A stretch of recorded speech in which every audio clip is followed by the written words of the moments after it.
Hello there and welcome, and thank you for joining us in our video presentation.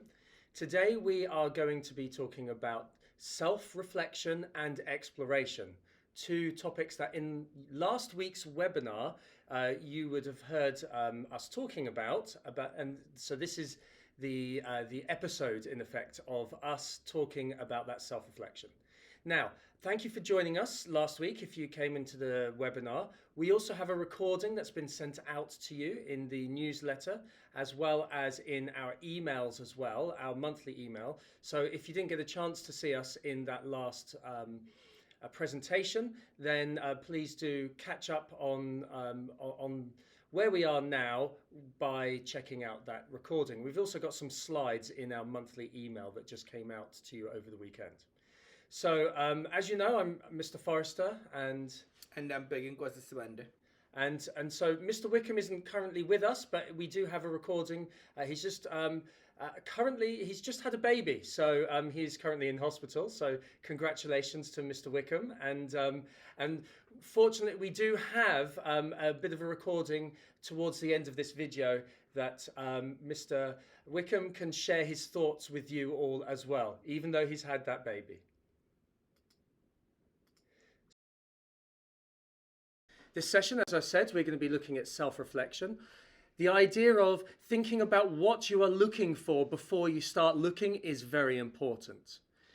And then we're going to move on to exploration, which is exploring careers and exploring university options, as well as tying those into the idea of fit. Also, we are going to then give you a chance to have some tools and resources to be shared with you as well towards the end of this video.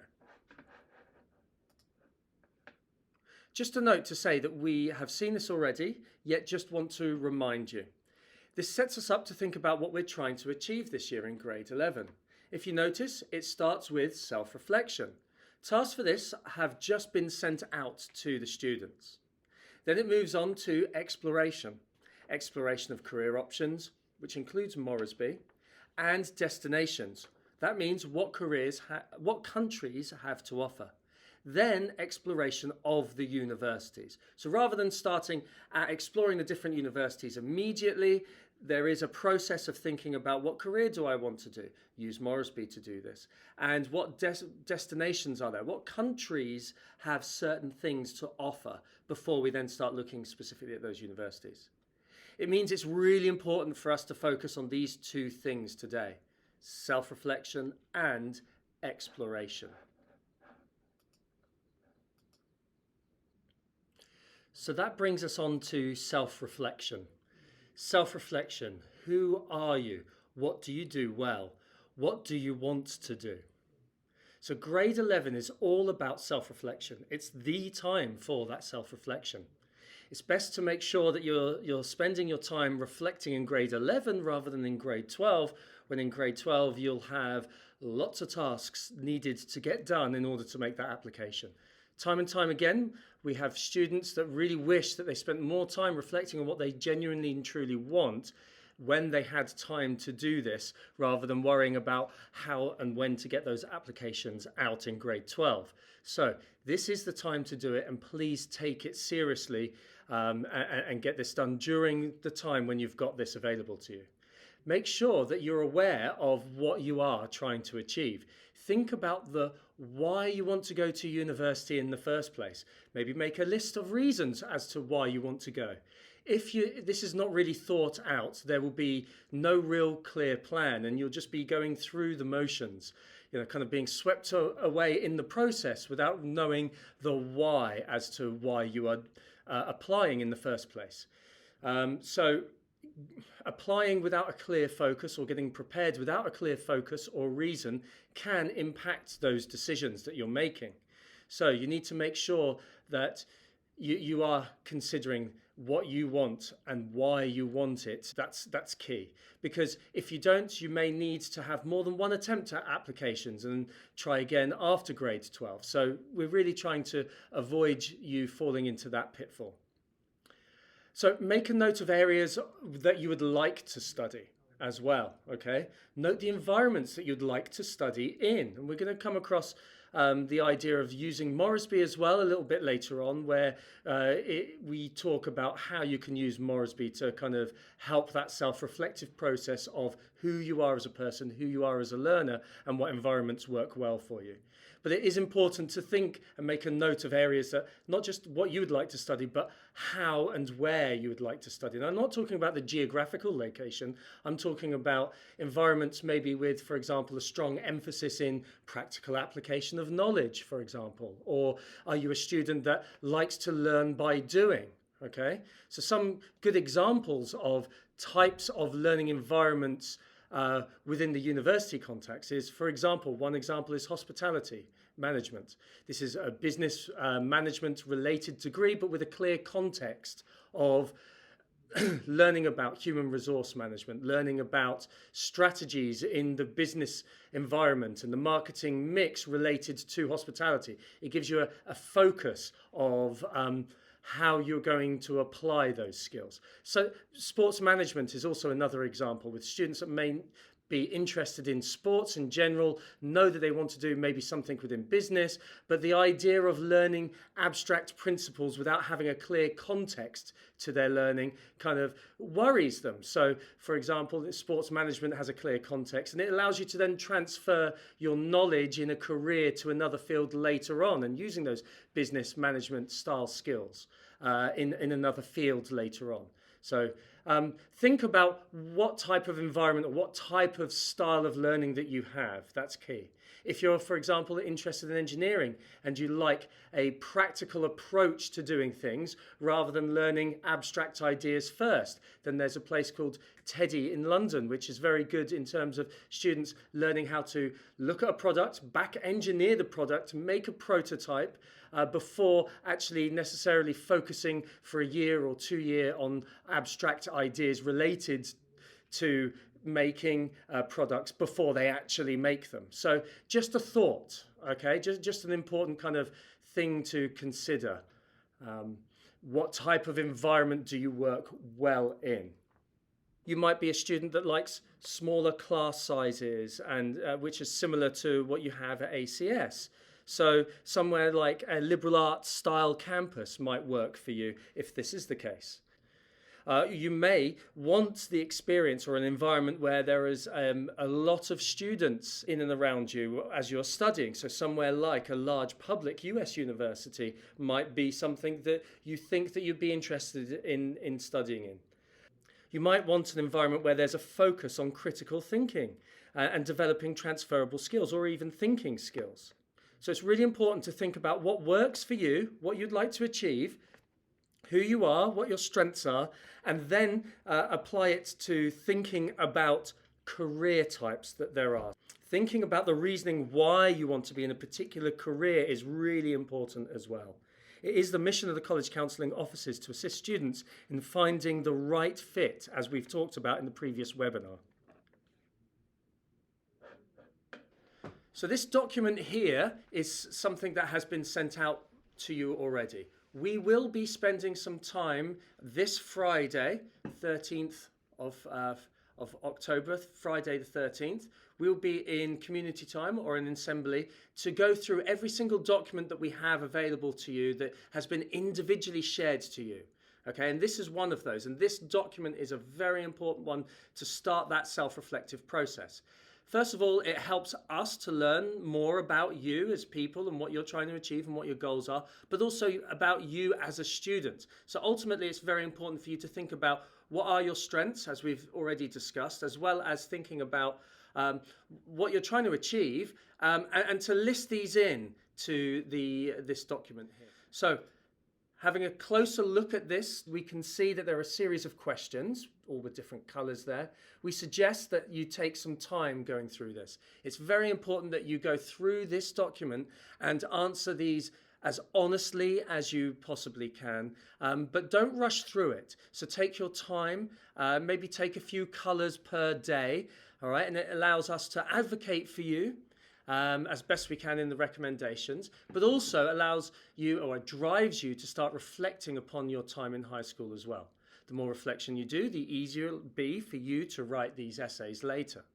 We like to come back to this document throughout our whole time in grade 11. We also like to check to see how you're getting on and how your reflection is going as well. And we also will start encouraging you to fill out more in our one-to-one sessions. The idea is to basically get this done before your one-to-one sessions with us. So we've got a good starting point to start our more personalized, individualized conversations with you. So we've mentioned the idea of researching about careers and thinking about that end goal in mind first. So what Morrisby is really good at doing is to help also you to reflect. There is a section in there called About Me, and it has a whole range of aspects of different areas of your character, your interests, your aptitudes, work style, learning style, different working environments that suit you. So everybody has different strengths, and they have different abilities, different personalities and preferences. So as a result, all will have different fits that will impact your priorities and your choices as you make them. Okay? So look at your aptitudes and each section after that and ask yourself, does this accurately reflect where I am at the moment? Do I need to retake a questionnaire or retake some questions in there? Your interests in grade 10 may be different and changed to what they are now. So if that's the case, then retake the interests questionnaire. Take action to make sure that this profile accurately reflects where you are at the moment as much as possible. Then, using the profile, this should drive you to think about these two questions, these two important questions. Where are your strengths and what are your true interests? These two questions are the main focus for you at this stage. Think about what you love and what you're passionate about how you see yourself moving forward in the future. Consider the range of different styles of workplaces that there are on offer for different types of industries. Do spend some time reading about those, but we'll get to how you do that in a bit later on. Do you have a learning style, or do you see yourself in a particular place in the future? Is this particular workplace or style suited to what your personal priorities are or your personal interests? Remember, what your personal priorities and interests are when you're 18 may be different for when you're older. They certainly are from when I was younger to now. So do spend some time looking into these priorities as well as all of the other sections and really think to yourself, is this right? Is this truly me? If not, get to work. Take it in your hands to move it forwards. Now, once you have done that self-reflection, reflecting about you as a person in general, Morrisby allows you to then have some suggestions related to how you answered your profile in a range of different careers. So really thinking about Morrisby in terms of career research, just like Bridge U is very good for university research, Morrisby is in effect the Bridge U for careers. Okay, so it will suggest a range of different career options for you under the My Choices tab. So here you can see next to About Me, you've got My Choices and then Select Careers, and then there will be a range of different careers suggested to you. Now, the careers that it suggests to you is not a definitive list. It's a dynamic list. It's adaptable. It can change. So what you can do is you can change on the left side at the top of the list, around about here, where it says focus on, you can see that you can select a list that's focused on your interests and aptitudes. That's what's been selected there. Or you may take those off and ask for a focus on what your personality or your special interests are. So, do see this as a first chance to start your research rather than it be the definitive list and then just give it up on the list of careers. Also, on the right-hand side where you see the circles, you've got priority, search, and explore here. So we'll just zoom into that so you can see it closer. In here, you can actually start labeling your favorites. So ones that do actually seem to match you even more. This list, it can change according to what you like and what you don't like. So you can delete careers that don't match your interest, and then you can actually favorite the ones that you do like. But you've also got the search and explore tabs to allow you to start finding some career options and opportunities that haven't been highlighted to you in the platform. We really do encourage you guys to actually spend time checking out more than what's just suggested. It's the beginning, okay? So once you're inside there, you can select on the actual careers tabs themselves and start reading about the different careers. This is what it will look like when you go into one of those careers. You've got a general overview, what it takes to get into a particular career, a day-to-day kind of list of tasks that you'll need to do in a particular career, as well as some media in there as well, that you can watch some videos and learn what it's like from people who are actually already in the industry. But then further down, you'll be able to see routes, pathways. It's really key for you to have a look at the pathways that are there and how to get into specific careers, because those pathways will ultimately affect your choices as to A, which subjects that you choose, but and also B, which university course you might want to choose as well.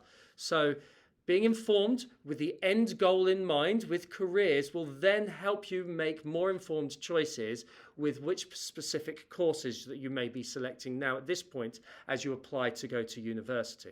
Think careers, end goal in mind first, and then track backwards to what university course do I need to do in order to achieve that goal. That's ultimately what we're looking at here before we start to select our university courses, if that's something that you need to do. Like, for example, you're applying to a European or UK university.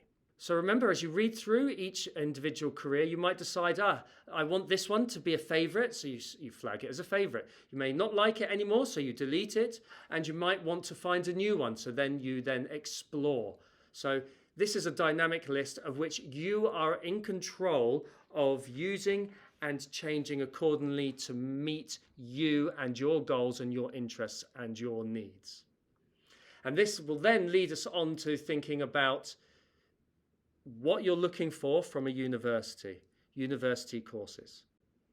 As you search for universities, you have to ask yourself, what is it that I'm looking for, right? You have to figure out exactly what you want in a university, what kind of university, where you want to study. So there are various factors that you're going to consider as you search your university options.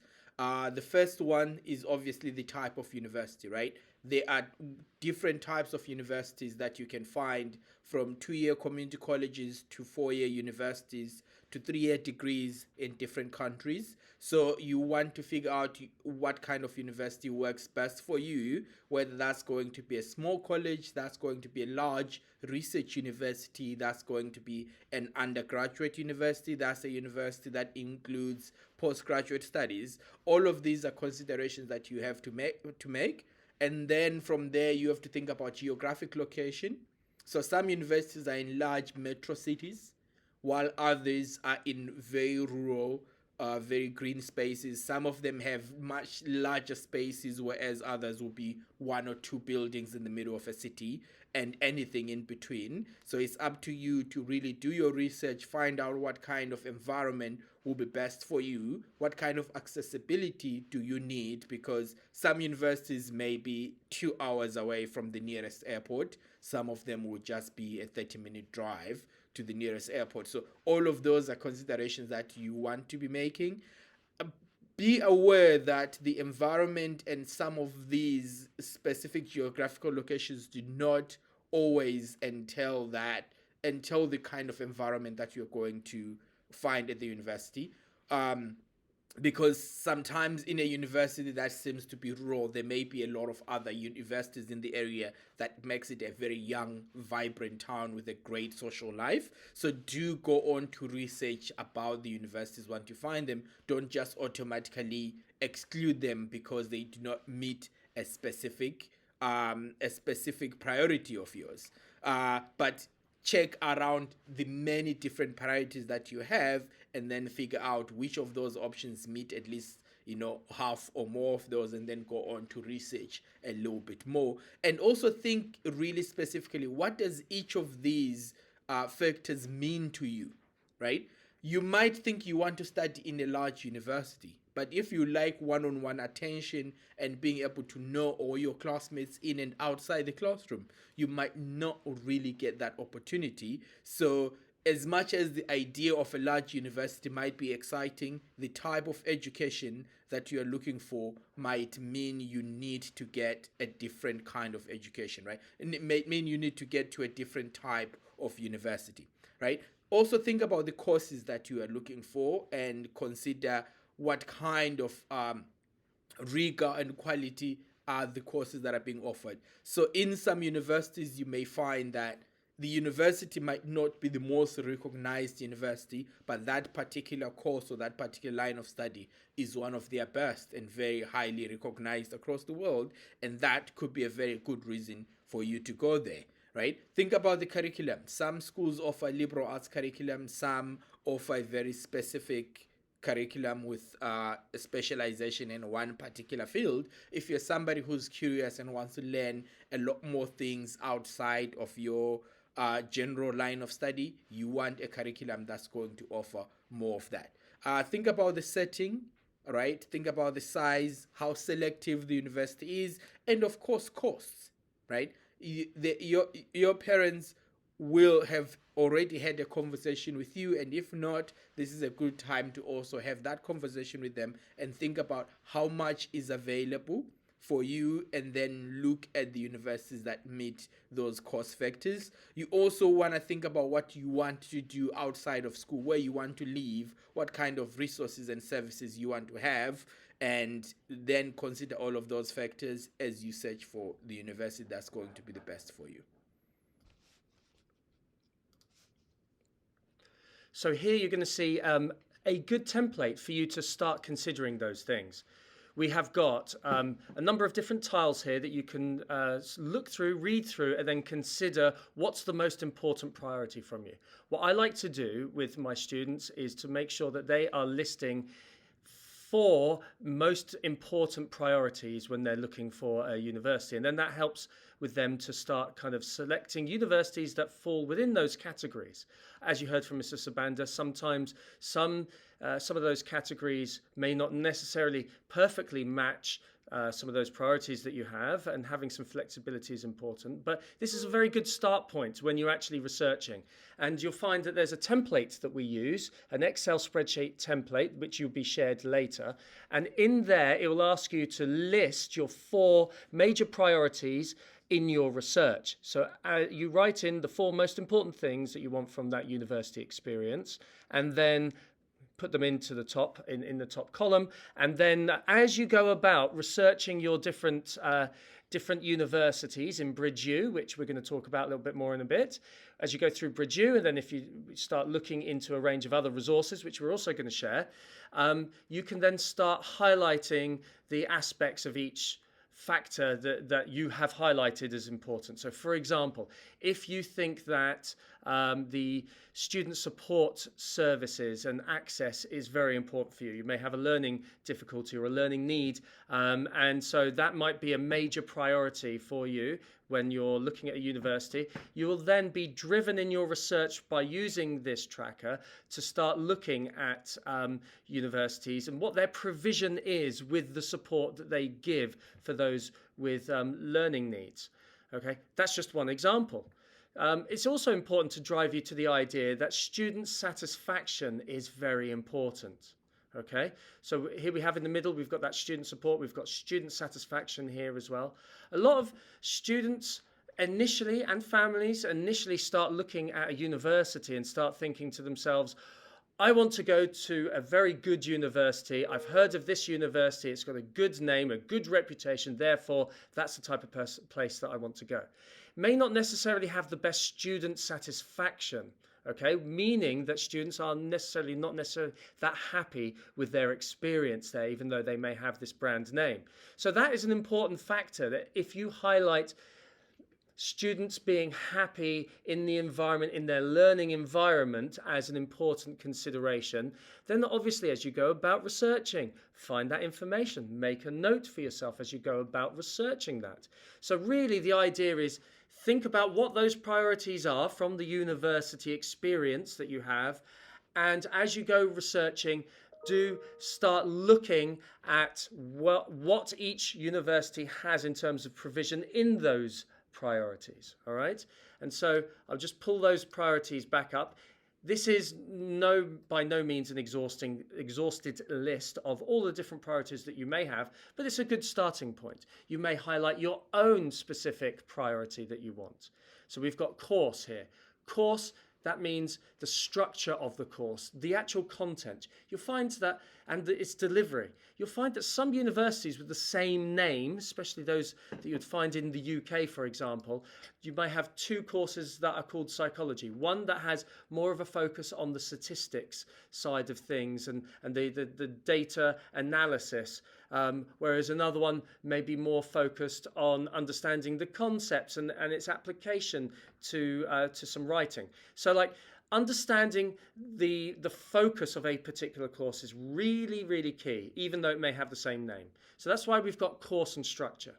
Okay, the way something is delivered is very important as well. Are you going to be in a big lecture theatre with hundreds of students, or are you going to have small faculty to student ratios, for example? Okay, and so where you get more tailored, individualized time. All right, so the approach in which a delivery is taken is important. It also ties back into what I was saying earlier on about, is it a practical style course, or is it not, or is it more academic or rigorous? Okay. Some places, accommodation is a big key factor, especially in places like the Netherlands, where in the Netherlands accommodation is a bit of an issue in terms of how much is available for students, for example. So, thinking about the accommodation. Also thinking about wider life. All of these things are quite self-explanatory, but they're important considerations for students to go through. So when I say wider life, it means kind of what is there in terms of in societies and sports and community events, and is there access to the city and shopping and outdoor activities potentially. Finances, as discussed with Mr. Sabanda, is something to think about, as well as the student satisfaction and the student support that we've talked about. But then also we've got skills, career development. Look at the outcomes of the students, the graduates. What is the proportion of those that are successful in the outcomes in industry? All right. Have they got a co-op program, for example, or work experience provision as part of that university? Okay, so that's something to think about. Co-op basically means that you are studying in the university for a short period of time. Then within the semester or the next semester, you are then in a direct placement where you're actually applying your knowledge that you've just learnt at university, and it goes towards your grades. So there's that, but then there's also something called a year in study where it doesn't go towards your grades. So understanding the nuances and the differences between the two is important. Also, location accessibility, that's quite self-explanatory, but that's also been discussed with Mr. Sabanda a second ago, which is great, as well as options and possibilities for postgraduate studies in a particular institution. You've also got student body, which is quite important. A lot of the students in the school are very internationally minded. We're in an international school. So a lot of students may find that going to a university that hasn't got an international outlook may be kind of frustrating for them to be in. So thinking about the student body, and is it international, is it local? Thinking about the diversity that's available in a particular institution or region is also a factor to think about, as well as, especially in the US, the politics that are involved and in the particular region or the university itself. And of course, selectivity, entry requirements. This is a percentage of successful admissions, admission rates. This is essential when looking at finding universities that academically align with the kind of attainments that the student, has been achieving. So we do ask for families to also consider this as well, and to make sure that academic fit is a key focus, and not necessarily always trying to find universities that are significantly out of the range at which the student has been achieving their grades in at high school. So, moving on to country exploration with Mr. Sabanda. As you search through your universities, there is particular differences that you'll find as you go from country to country. And the most different of those being the UK and the USA. They are basically at opposite ends of the spectrum. Whereas in the UK, we have what is more specialized. And when we talk about specialized, we mean that you take classes mostly in that one particular subject, and you apply directly to a specific course that you are going to be studying. Whereas when you say more exploratory, it means you may have one area of study or one major, one concentration, depending on the language used, but you also have requirements that require you to take courses across a large band of classes and a large band of different areas of study.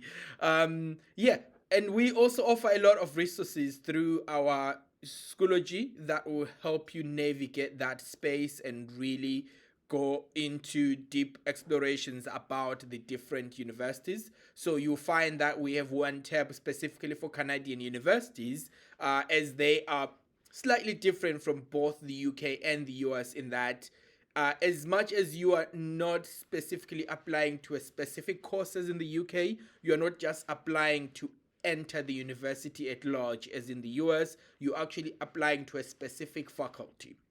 If you want to study mechanical engineering, you'll be in the engineering faculty. That will involve most of your first year classes being across the different engineering disciplines, and then you have the opportunity to go on and specialize in a particular field. In the US, you'll be getting into a university at large, and then within the university, you can go on to major in pretty much anything that you are able to handle the coursework and the classes relating to that. And as we've already mentioned, in the UK, we also have a particular set of resources that will help you figure out which courses, what the courses mean, how do you apply, and the different requirements that you have to look into. We also have European universities. So this tab will give you all the European universities and what they are looking for, what universities are available there that offer courses in English. And of course, some students are particularly gifted in languages or are fluent in another language that's not English and may be interested in studying in Spanish or French. We have resources that can help you know what requirements you need to meet for you to go and study in France, what requirements you need for you to go and study in Italy, in Spain, South Korea, Australia, and so on and so forth. So we really try to help students really find their way across the world in as many different opportunities, as many different universities as they are available for our students, as the students are interested in. One of our biggest resources here when it comes to exploring these universities is, of course, BridgeU. BridgeU is a great space for you to really learn about the universities, learn about the different countries across the world, and also be able to shortlist the universities that you find that you are interested in. We will be putting students into BridgeU in the next coming weeks, and then they also have opportunities to really create a profile that helps them understand, that gives them a brief of what they're looking for, what they're capable of, and also the different areas of the world that students might be interested in. As you go on with BridgeU, in the next coming weeks, students are going to receive an email about how they can log into their BridgeU account. And then from there, you are going to answer a couple of questions that will help you build a profile that gives a bit of a brief of what kind of course you want to study, which countries you're going to be looking at. And then BridgeU will start suggesting universities for you, giving you some data on how much they fit your descriptions and the profile that you've put up, but also looking at what are your chances of getting admitted to that university given the data that you fed into it. Do be reminded that most universities are not just looking at grades. So grades data is not 100% accurate in giving you an idea of the likelihood of getting admitted to a particular university. We'll also be sending through various videos and information. As you will see, these slides will be attached to the video, so you'll be able to go into the slides and click through these links where there is a video through Cobham College Counseling email where you can actually watch step by step on how you can make your profile on BridgeU. We'll also have another video on how you are going to research universities through BridgeU. Do know that you are able to take notes on the platform about each university. This way, as you research about university, as you find out some different nuances about it, whether it's like which campus is nicest, whether it's a particular professor, a particular research field, or something of particular importance, even if it's a sport or an extracurricular activity, you can put notes on BridgeU that can help you remember what you've researched and what you found out about your university. We'll also be assigning each student with a research tracker so they can go on to, it has a lot of links and a lot of resources that students can use as they search universities, as they need more information outside of BridgeU. But more importantly, it is a great document for students to keep track of what universities they've researched and what universities they're thinking about applying to, but it also helps communicate with us as college counselor as we try to figure out what direction students are considering and how best we can be helpful throughout that process. So as Mr. Sabanda was talking about tracker there for a little while, you'll find pretty much most of these on that said tracker, okay? So this tracker has got those links to the additional resources. These resources are really good because it allows you to go beyond what you'll find in BridgeU. BridgeU is fantastic. It's a great starting point. We want everybody to be thinking about what's out there using BridgeU, and then after that, developing your understanding on each different university in more depth, following and using a lot of these links. So we've actually highlighted what a lot of these in the previous webinar, just in terms of lists. Right, so each picture here, you'll find our actual link. So if you, at the end of this session, open up the link to this presentation, go to this slide, you'll be able to click on each of these images to access each of those resources. Obviously, apart from campus tours in the top left, that's just a nice reminder for you to start going on to campus tours to get a feel for different universities where you can. See this universities fairs image? That's not a link either, but the rest are. And that's just a nice reminder for you to get actively involved in any fairs and visits that A, we have, or B, share with you that's available in the greater community beyond our school. And then moving along, you can see we've got links to University Taster Days, UVisit. You can see online campus tours on UVisit, so you can navigate yourselves around the different campuses. And below UVisit, there's this rather kind of scary looking screenshot of a Google Sheets. On there, you've got links to specific universities and information on kind of the location, the size of the universities, where they're located across the US, the UK and Canada. Another great place for US universities is Big Future. You'll find lots of great information on the average admission rates, and you've got some great statistics in there as well. Princeton Review is great to learn about colleges, what they do well, what they could improve on. As I move to the left, we've got Morrisby that we've talked about, and opendays.com, and you can see a calendar list in that website where you can find out what's happening across the UK. So that's very specific for UK universities and finding what events you can go to here. Also, we've got Campus Reel, which is great for interviews and learning about the student eye view within a particular campus. College Vine and Niche are excellent supplements to Bridge U to give you further information about the specifics for each university. So start with Bridge U and then expand from Bridge U using these links. Upcoming events. So there's a few things that we'll be doing with the grade 11s as we go through the rest of the year, going into the start of 2024. We've so far been able to do a parents webinar where we've been able to present to parents and introduce parents and students to college counseling. Right now we're sending this video now to talk more about self-reflection and exploration for students and how they can go about thinking about universities and going into applying and researching and so on.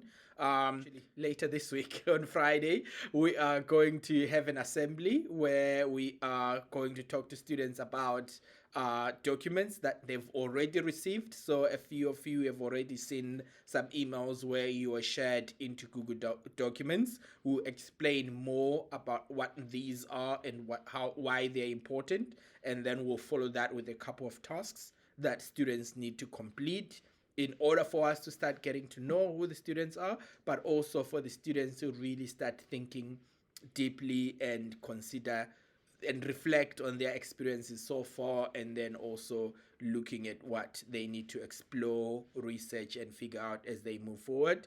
We have a 2 weeks break.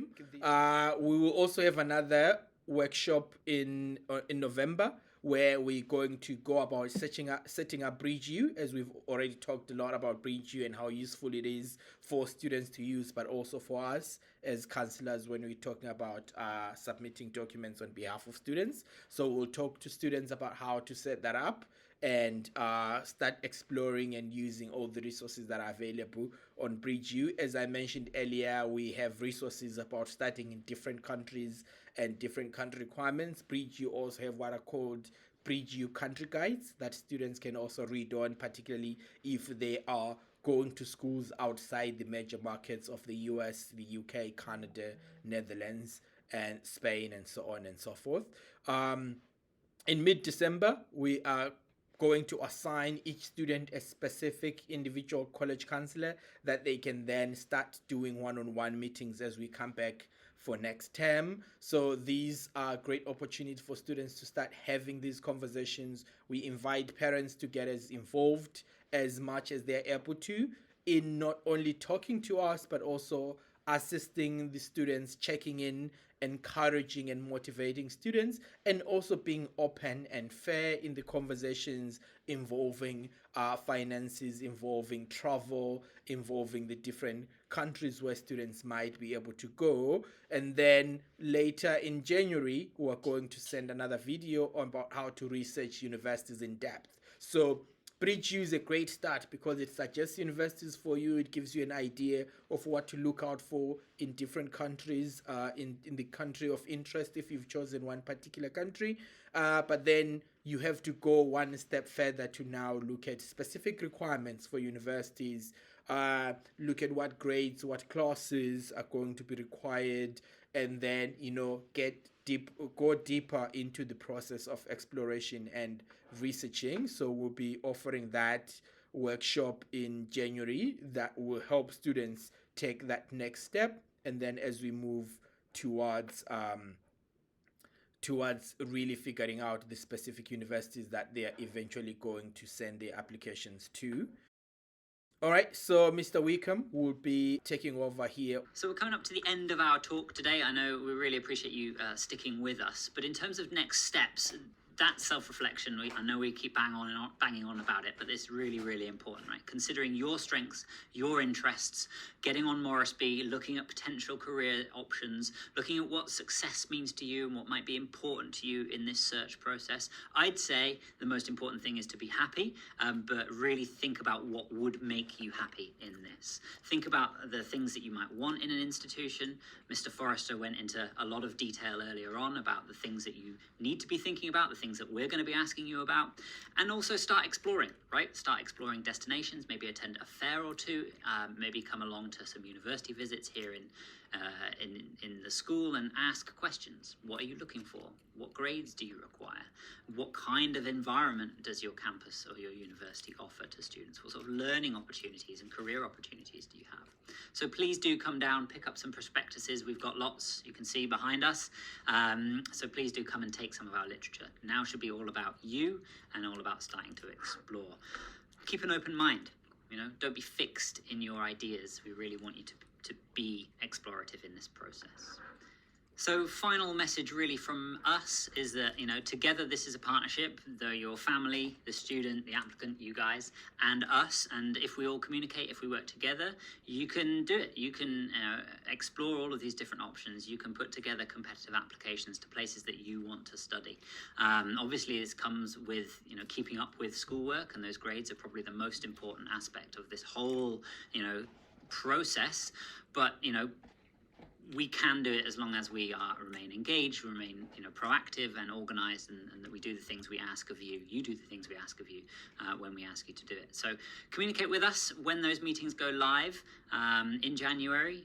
Book the meetings. We want to meet you. Please don't wait until May to meet with us for the first time. We're going to be writing your references, so it's important that we get to know you as much as possible, and think about yourself, think about what you're looking for, and we will start this conversation and start this process together. Thank you very much for watching. Really appreciate your time. Have a lovely evening.